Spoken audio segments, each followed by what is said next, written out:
Good morning students. Today we are going to see lesson 6 part 5 part D. Explain the marginal productivity theory of distribution. What is marginal productivity theory of distribution was developed by Clark, Wicksteed and Walras. This theory explains how the prices of various factors of production are determined. What are the various factors of production? That is land, labor and capital organization, isn't it? This theory explains how rent, wages, interest and profit are determined. Assumption. Now we will see the assumptions of this marginal productivity theory of distribution. The assumption is that all the factors of production are homogeneous. Homogeneous means single in action, production. And factors of production can be substituted for each other. That land for labor and labor for capital, like that it has been substituted. The factors. There is perfect competition both in factor market and product market. Factor market means these factors, isn't it? The production of factors. Land, labor and capital. Product factor is about the production. There is perfect mobility movement of factors of production. It can be changed. Perfect mobility means the changes from labor, it can be changed to land, then to capital, then to organization. Like that it has perfect mobility of factors of production.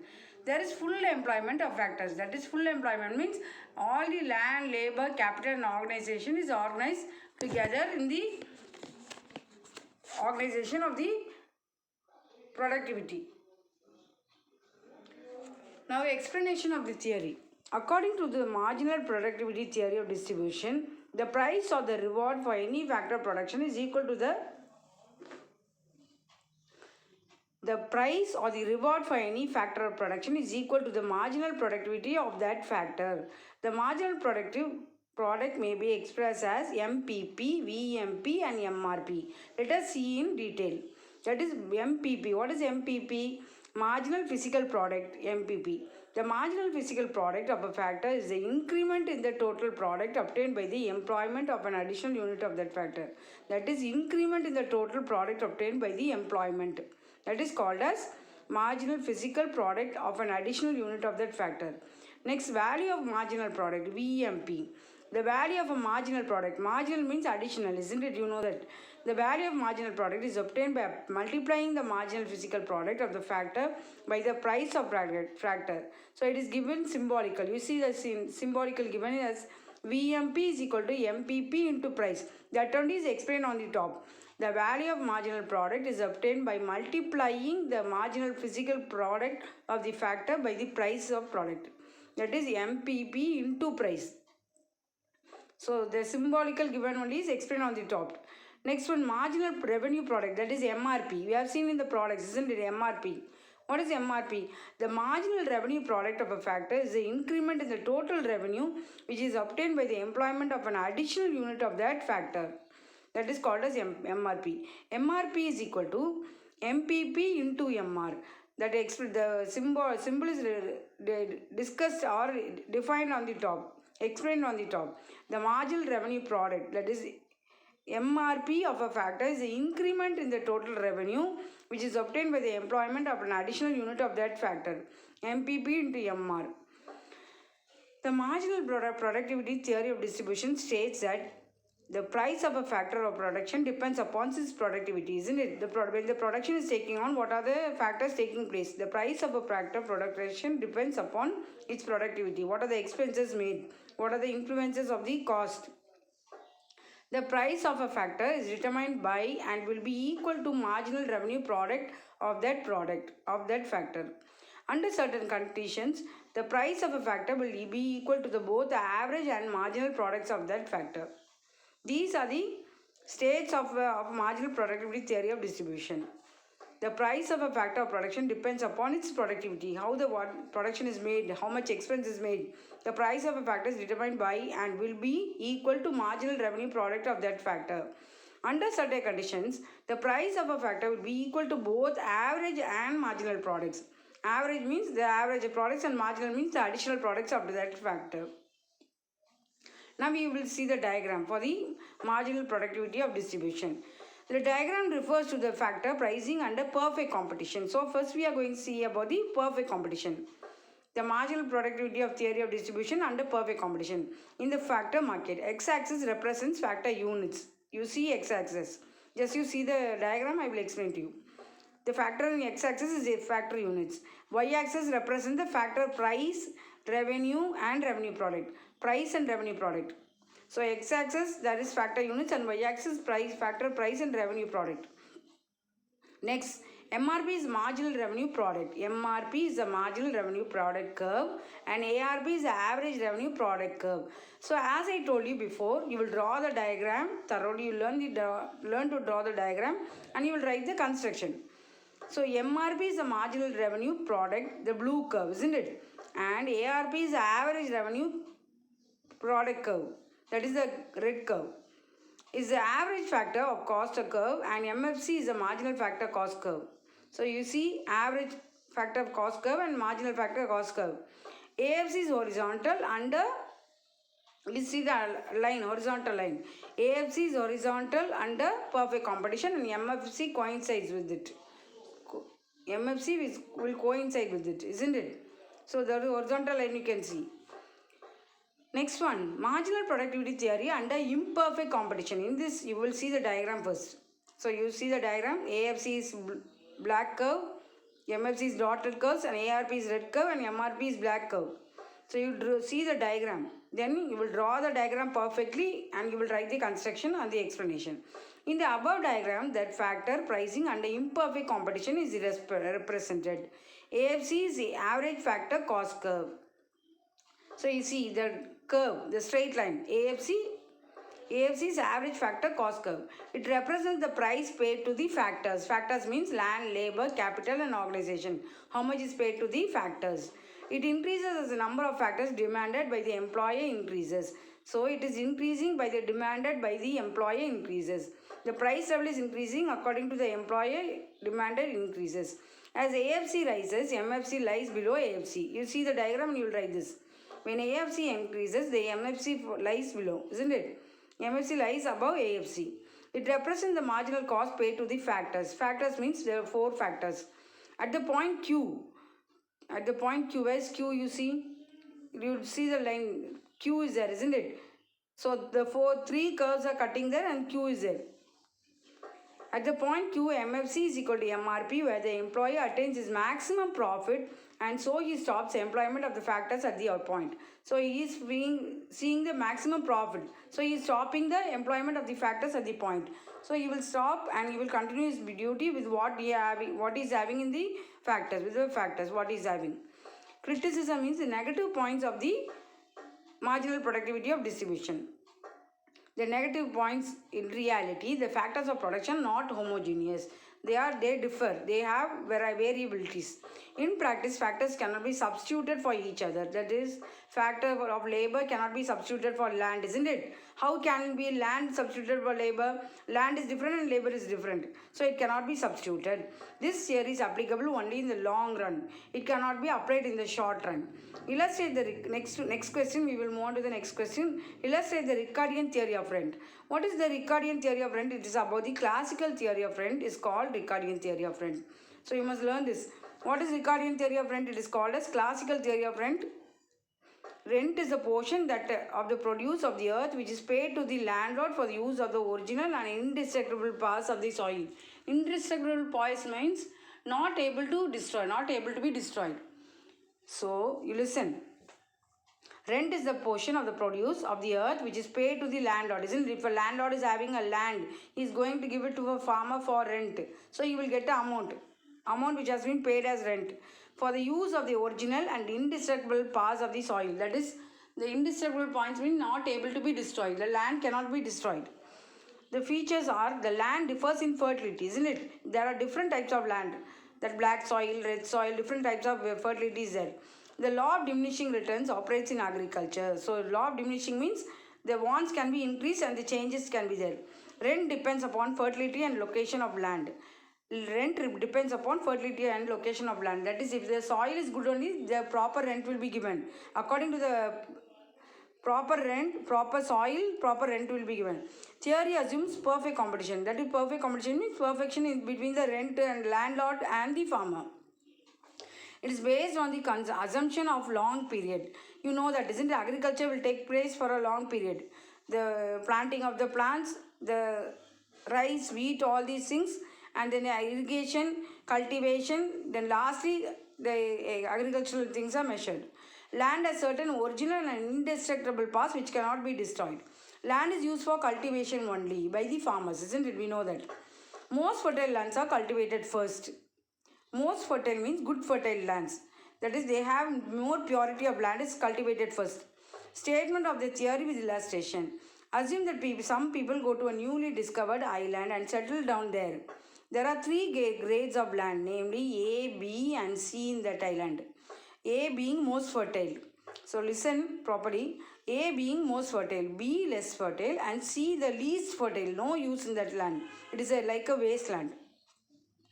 They will first cultivate all the most fertile land A grade available, where the crops will grow very fastly.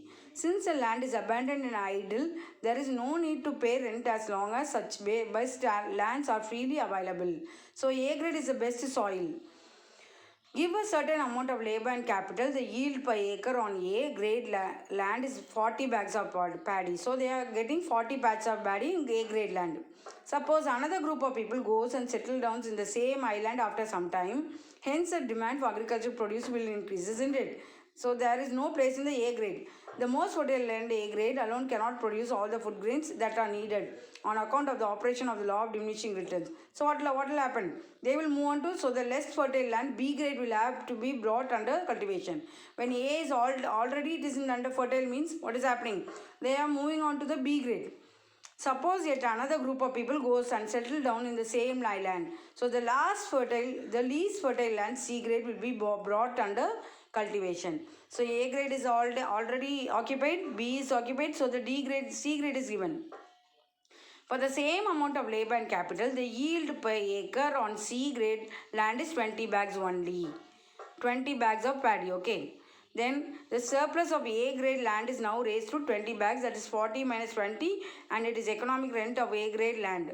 So A grade is giving 40 bags of paddy, C grade only 20 bags. The surplus of B grade lands is 10 bags, that is 30 minus 20. This is the economic rent of B grade land. In the above illustration, in C grade land, cost of production is just equal to the price of its produce and therefore does not yield any rent. So 20 minus 20, what is happening? Hence, C grade land is called no rent land or marginal rent. It may be a wasteland. It may be considered as a wasteland. In simple words, I will tell you three types of lands are there: A, B, and C. This A is fertile land, B is less fertile, and C is wasteland. Therefore, no rent land or marginal land is a land in which the cost of production is just equal to the price of its produce. The land which yields rent is called as intra-marginal land. So now we will see the schedule and the diagram for the Ricardian theory of rent. So the grades of lands, that is A, B, C. A is fertile land, B is less fertile, and C is wasteland. The production of bags, paddies in bags. A is 40, B is 30, and C is 20. The surplus, 40 minus 20, 20. 30 minus 20, 10. 20 minus 20, 0. So it is a wasteland, isn't it? So you will draw the diagram for the Ricardian theory of rent. So economic theory, you see the diagram. A, what is the percentage is there? A is 40, isn't it? B is for less fertile, C is no rent land. In the above diagram, x-axis represents various grades of land and y-axis represents yield per acre in bags. They are fertile, they are cultivating paddies in bags. So OA, OB, AB and ABC are the A grade. So you see that OA, AB and AC are the A grade. B grade and C grade less respectively, less grade lands respectively. The application of equal amount of labor and capital on each of them gives a yield represented by the rectangle standing just above the respective bases. So you are explaining the diagram here. The C grade land is a no rent land. A and B grade lands are intra-marginal lands. So what is the criticism of this Ricardian theory of rent? The order of cultivation from most fertile to least fertile lands is historically wrong. So we don't know which is fertile, so we have to select according to the fertility. This theory assumes that rent does not enter into price, but reality rent enters into price. Just to confuse us, they has given this. Next, we will see about the elucidate the loanable funds theory of interest. So, I will tell you in easy words, that is loanable funds theory of interest means you are getting loan from banks, isn't it? If we are getting a loan from bank, we will do? First, we will pay interest for the amounts. Then we will pay the refund the amount to the bank. The loanable funds theory, as also known as neoclassical theory, was developed by Swedish economics like Wicksell, Bertil Weiner, Gunnar Myrdal, and others. These are the economics dealing about loanable funds theory of interest. According to this theory, interest is the price paid for the use of loanable funds which we get from the bank. The rate of interest is determined by the equilibrium between demand for supply and of loanable funds in the credit market. We are getting credit from the bank. So we have to pay rent interest for the amount, the capital amount. Demand for loanable funds. What are the purposes of loanable funds? Demand for investment. First we will use loanable funds for investment. The most important factor responsible for the loanable funds is a demand for investment. Investment means for a production or occupation or starting a business. Bulk of the demand for loanable funds comes from business firms which borrow money for purchasing capital goods. If I am starting an industry, I will get the fund for the purchasing capital goods, machineries, raw materials, etc. Demand for consumption for the purpose of selling. The demand for loanable funds comes from individuals who borrow money for consumption purposes also. Consumption for buying, isn't it? Demand for hoarding. Hoarding means what? Is a large board in a public place where used to display advertisement. That is hoarding means a large board in a public place used to display advertisement. The next demand for loanable funds comes from hoarders. Demand for hoarding money arises because of people's preference for liquidity, idle cash balances, and so on. The demand for C, that is consumption, I for investment, and H for varies inversely with the hoarding, with the interest rate. So according to the fund, we will pay the interest, isn't it? Now we will see about the supply of loanable funds. Loanable funds, first one for savings. Loanable funds come from savings, isn't it? According to this theory, savings may be of two types, namely savings planned by individuals are called ex-rate savings, ex-ante savings, example LIC premium, EMI payment, etc. The unplanned savings are called as ex-post savings. Savings is left out after spending or ex-post saving. Next one, back credit. Savings mean loanable funds coming from savings. If a person is saving his money, putting his money in the bank, that saving amount is given as the loan to the person who is asking the loan, isn't it? Next one, bank credit. The bank credit is another source of loanable funds. Mostly we get the credit from bank, isn't it? Instead of getting from people, those who are asking for jewels and promissory notes. Commercial banks create credit and supply loanable funds to the investors. Investors means the producers, those who are starting the business. Dishoarding. Dishoarding means bringing out the hoarded money into use, and thus it will constitute a source of supply of loanable funds. The bank will dishoard the amount. We are having so much money. We are giving loan. We are asking for these things, provisions. You must give this and you can get a loan. They will explain to us.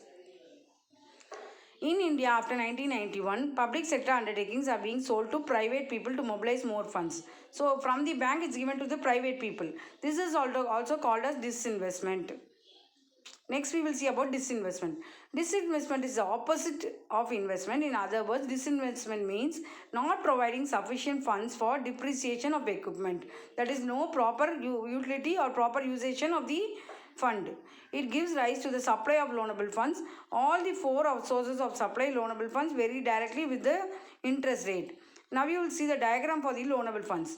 Demand for loanable funds and supply for loanable funds. You will see the diagram. You will learn to draw the diagram and you will draw the diagram in roughly and you will start writing the construction, the explanation of the diagram. In the above diagram, x-axis represents the demand for and supply of loanable funds and y-axis represents the rate of interest. The LS curve, you see the LS curve, that yellow curve represents the total supply of loanable funds. This is obtained by the summation of the saving curve S. Where is the saving curve? You will see the saving curves S. S is red curve, isn't it? You will see on the top in 4 curves there is the S curve. This is obtained by the summation of the saving curve S. Bank credit BC. So all the curves are there. You can see the curves and you will draw the curves. Then Disordering curve DH, and in disinvestment curve DI. The LD curve represents the total demand for loanable funds. This is obtained by the summation of the demand for investment curve, I demand for demand curve for the consumption demand for the saving curve, and curve for demand for hoarding curve H. So all the curves you will draw, what you have drawn you will name and you will write it, the explanation. Isn't it? You will tell what are the curves are there. Next one, the LD and LS curves intersect each other at point E. You see the diagram. The LD and LS curves intersect each other at the point E, that is equilibrium, the equilibrium point. Now we will see the criticism. What are the negative points of this demand loanable funds? Many factors have been included in this theory. Still there are many more factors, two factors such as asymmetric information. Asymmetric information means known as information failure. Failure information. And next one, moral hazard. Moral hazard means it may be taken higher risk knowing that it is insurance will be paid by the cost. Moral hazard means it may be taken higher risk knowing that it is insurance will be the base cost. So both are negative points. It is asymmetric information means failure information. Moral hazard means risk. Okay.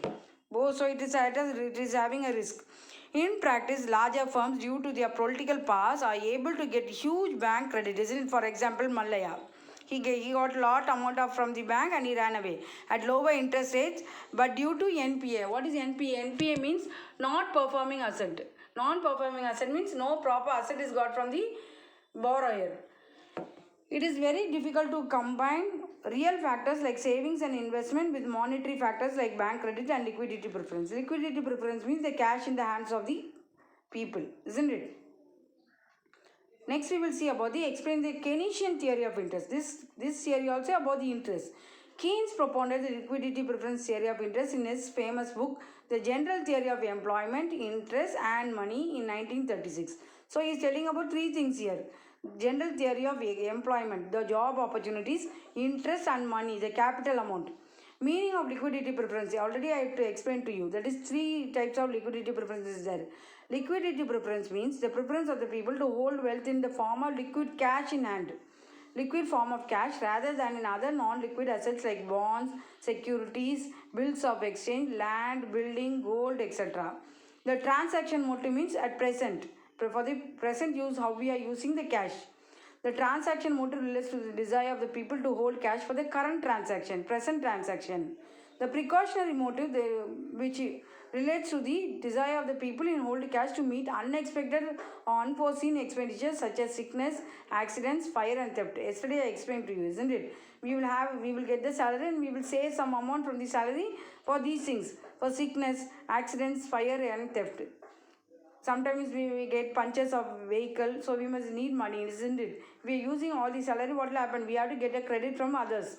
So it's better to have save some money for the precautionary motive. Next one, the speculative motive. The speculative motive relates to the desire of the people to hold cash in order to take advantage of market movements regarding the future changes for the future purpose in the price of bonds and securities in the capital market. Interest. Now we are going to first we see also about the liquidity preference. Next we are going to see about the interest. According to Keynes, the rate of interest is determined by the demand for money and the supply of money. According to the capital amount, the interest is demanded. The demand for money is liquidity preference, the cash.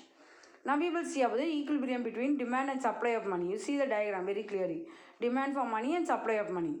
For in the left side, and next one in the right side you see demand for money and supply of money. It's about the rate of interest, and both are telling about the rate of interest. Now you will draw the diagram clearly. You will learn and draw the diagram clearly, and you will write the construction or the explanation.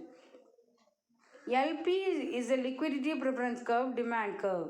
LP is a liquidity preference curve or demand curve. Liquidity preference demand curve. M2 shows the supply curve money to satisfy the speculative motive. Both curves interest at the point E, which is the equilibrium point. Hence the rate of interest is 2.5. Next one.